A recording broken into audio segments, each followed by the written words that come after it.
I guess they don't care if I agree with that. But, boy, you have to be surprised by that, right? I definitely was surprised that they decided to go for it in this situation. But they must have either felt like they either had a great play call on or they're trying to show extreme confidence. And a glance now at the Chiefs' defense. Eric Berry's the textbook definition of ball-hawking safety. You name it, he can do it on the football field.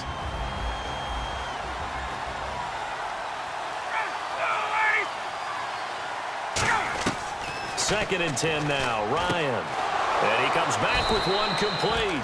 And getting this just shy of midfield, they'll spot it at the 49. All right, I'm doing my rudimentary math here. That's his third catch here in the first quarter. I don't know if it's just game plan or he's just finding his way open. And maybe a little of both. Now the offense lining up first and 10.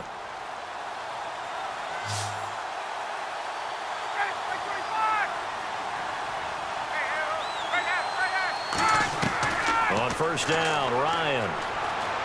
Looking left sideline, incomplete. I hope I don't sound too rah-rah on that one, but that's the exact right throw. Either your receiver gets it or no one gets it. Give him a lot of credit for being really precise with it. Got rid of it. No one got it. Second and 10. It's Ryan again. They'll set up the screen for Freeman. And he's able to get this one down to the 40-yard line. When you run a screen pass really well, you got to like the look of it because so many parts come together to make it work well. The offensive linemen, where they're faking people out, the back slipping out there, catching the football, then all of them going together as one unit downfield. A really nice pickup. Nice job there defensively to clamp down because really they've been on their heels this drive. Agreed, and they really needed that one for confidence, just to feel a little bit better. But I don't know if I would be daunted by them stopping me on one run. This drive has gone pretty well. I could come right back at them. They run. Devontae Freeman. Back-to-back one-yard runs here, so that leaves them with a third down and 8. And an extra DB here for the Chiefs on third down. Pass situation. Well, so many times we look at a short run and we praise the offense for trying to set the tempo and establish things. But the defensive guys? He rifles one that's intercepted. A great read, and it's picked off. And they will take over at the 29-yard line. Now the Chiefs offense, they get ready to head on the field. And they were able to punch it in the end zone last time. They'll be looking to do that again here for the defense.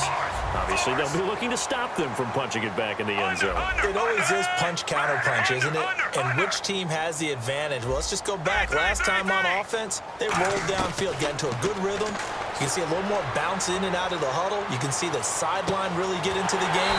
So defensively, you're thinking to yourself, how do we take that away from them? How do we get the advantage back?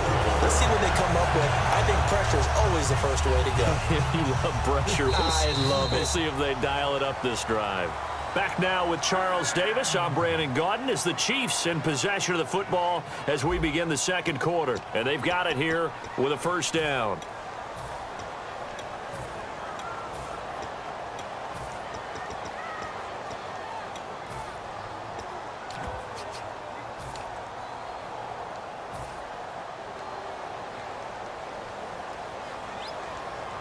Yet again, here's a Wildcat look. Let's go!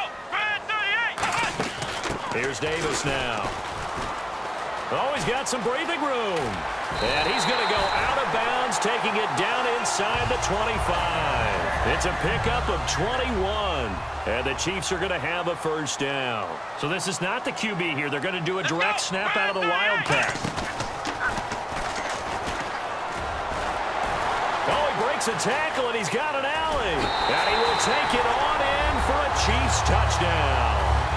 Jamal Charles, a 23-yard run, and the Chiefs add on to their lead. Well, partner, that was another explosive run, and one thing I've learned in our time in this game, yes, the offensive line has to get a lot of credit, but for big runs to occur, the wide receivers have to block well downfield. And then you have to have a good guy carrying the ball too, right? Oh, without a doubt, you need that difference maker lugging the rock. And he's able to get it across the 20, but not by much, as he's marked down at the 21-yard line. Atlanta now coming out on the field. Looked like they had something going last drive. Then the interception happened. Will they recover? The memory they need to keep with them is that they did have something going. They were moving the ball on offense, had a nice sequence going. Don't worry about the other part. You can't get that back.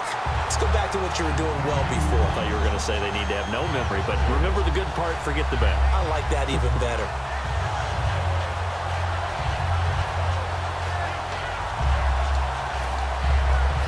Offense needs something here on second down. It is second and long. Freeman, the lone man in the backfield. He'll get the football here. And he'll find some space up to about the 25. A sizable gain there, 9 yards as they get it back to a 3rd and 5. But you got to give kudos to your offensive line and the guy carrying the ball because they were in a second and long situation. It seemed pretty dire, but they brought it back. It's caught inside the 25. Touchdown, Falcons. Julio Jones, 74 yards. And the Falcons have cut it to within a score. And they just ran the fly route there, didn't they? You broke it down perfectly. He ends up catching that one and taking it all the way into the end zone. Well, thanks. It was pretty simple to break down, though. I mean, that's just a guy going, running on the go route, making a play. Speed, kills. Speed, speed. And what does it do? It kills. There you go. Now after the touchdown, it's Bosher to kick it away. That'll be taken in the end zone. And last year, that would have been a net gain of 5 on the return. This year, he stopped where he would have been if he had taken a knee, and that's at the 25. And now here comes Kansas City. And that recipe on their last drive that resulted in a touchdown looked pretty good, so they'll be hoping to do that once more. And it takes me back to when we sat with the offensive coordinator and the head coach. They felt pretty good about their game plan and thought there were some holes in the defense, and they exploited them the last time out. Let's see if they can come back and put together a similar drive. And we'll see if they can do just that. 3 yards on the pickup there, and it'll be second down. We always like to talk about defense in terms of levels. First level defensive line, second level linebackers, third level defensive backs. On that run, that was what we call a first level run, and it was stopped by a second level player. They'll keep it on the ground with Charles again. They'll wind up losing 3. And now it's 3rd down. As a guy carrying the ball, your eyes are going to direct your feet, and you're hoping they carry you to the open spaces. But it's awfully difficult at times because you have so many things you have to look out for. Where's the line blocking? Where's the traffic coming from? Tough to find open spots. And some changes here as the D-line separates some. In motion left is Wilson. Throwing on 3rd down, Smith. Airing one out from Macklin, deep downfield. And he fires one that's intercepted. Picked off by Robert Alford. And they will finally get him as he's all the way down near the 40-yard line. Atlanta now coming out on the field. And they're going to need another score. Got one last time, but still down here. When you're playing catch-up, every possession becomes crucial, doesn't it? It's vital. Get back out on the field, punch it in the end zone again. They know it's not easy, but what they do have going for them, they did score the last time. They think they've got a good formula working. And what about the defense? Well, now you're just saying to yourself, okay, we gave up a score last time. What adjustments do we need to make to slow them down now and get the ball back for our own offense? Is it more pressure? Is it more zone? What do they have to do? They're trying to figure that out themselves. We'll see if they can figure that out right here. On second down, here's Ryan. The left side completion to Jones. And brought down, but not before they're inside the 25. And a nice little pass and catch there on the corner route. Set up very well by the receiver with a head and shoulder fake inside before he comes back downhill to his quarterback. Eluding the pressure right. And he's just going to throw this one out of bounds here. Nowhere to go with it, incomplete. Sometimes the coverage is so good, no matter what you're doing on offense, you just can't shake anyone free. They try their best to find someone open, but they took away every passing alley, every angle, and shut the play down. Offense still needing 10 yards, second down. Ryan going to give to Freeman on the draw. No gain on that one as it brings up a 3rd and 10. Yeah, I think the blitz there really disrupted the draw. Yeah, and it's usually when you catch them in a blitz, the draw works pretty well. If you're the offensive coordinator right now, that's visor throwing time, isn't it? Because that's supposed to work in a big way. And he's brought down after a good gain. 1:58 to go in this first half of play. We're back to Arrowhead. after this. So after that big gain, let's see what else the offense has up its sleeve.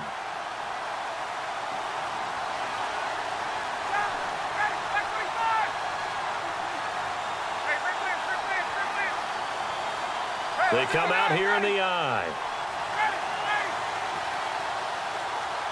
First and goal here from the 2. They'll look to run with Freeman. Now here's a defensive timeout called by the Chiefs.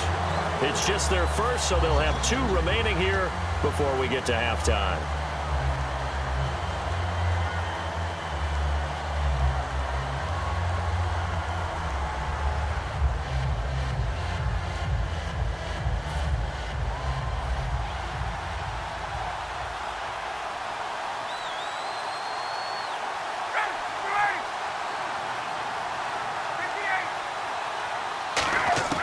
Now they'll throw it with Ryan. That is caught at the 7-yard line. And he is into the end zone for a Falcon touchdown.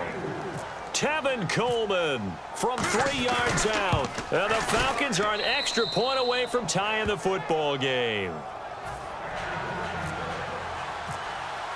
So a tie ball game here as the kick's away. That's fielded in the end zone. Some might have returned that one. He won't. He'll go down to a knee, and they'll start the drive from the 25. And now here comes Kansas City. And following the interception, we'll see what they can put together on this drive. I can hear my old college coach right now.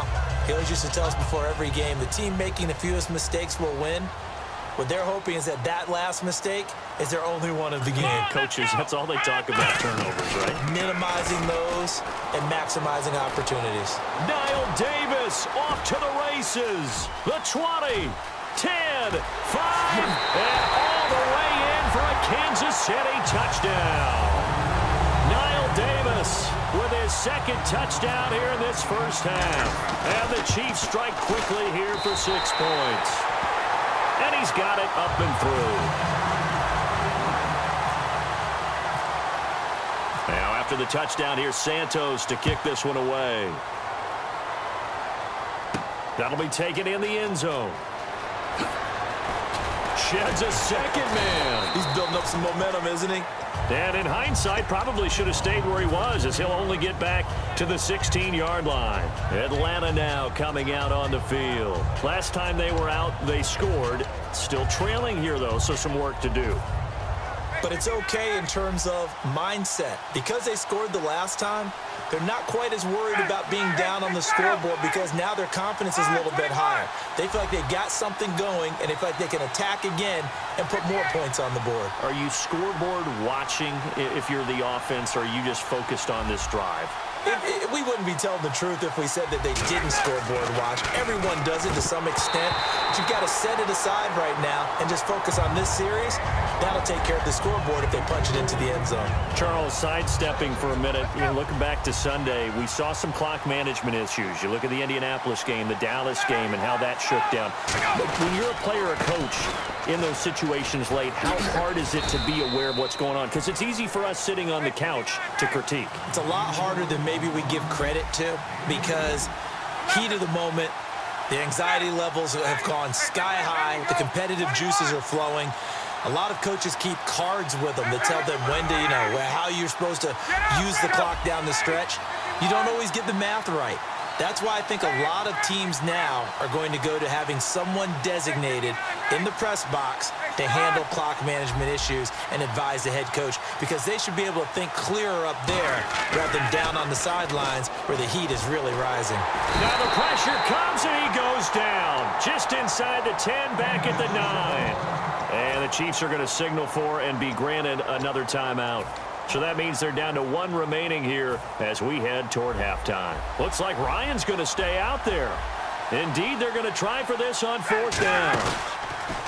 Here we go on 4th down with Ryan.